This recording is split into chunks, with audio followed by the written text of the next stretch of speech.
Pangon og driver sa mga tambalanan Loco Probinsya Subo ayan solusyonan sa Kapitolyo. Asang gawaton sa katubang Greggy Magdadaro. Live report. Katubang Greg, with your report please come in. Yes, tradisyonan karon sa provincial government, Musimo provincial government o sa pamunuan ni Governor Pamela Pambaricotro nga mo-fire og dugang pa mga driver kini alang sa mga provincial o district hospital gusto provincial Subo kini human masluta aton sa praktikom tali sa mga district sa mga district hospital o giyon man upat sa mga provincial hospital nga ang kining driver karon mo numero 1 ng federal ngadto sa paghatod sa serbisyo sa katawhan iparehag di personal consultant Dr. Nicky Catalan atong sa iyang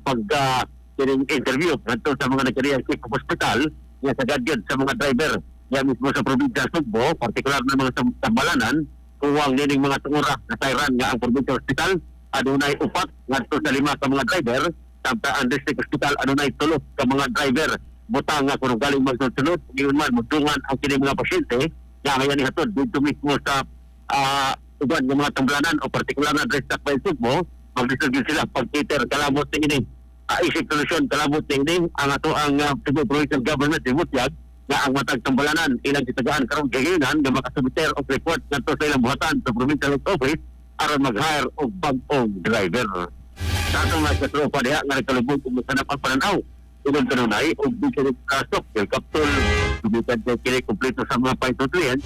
nga mapuntar sa itong mga mata ano na kininutin beta-carotene, vitamin E ug zeaxanthin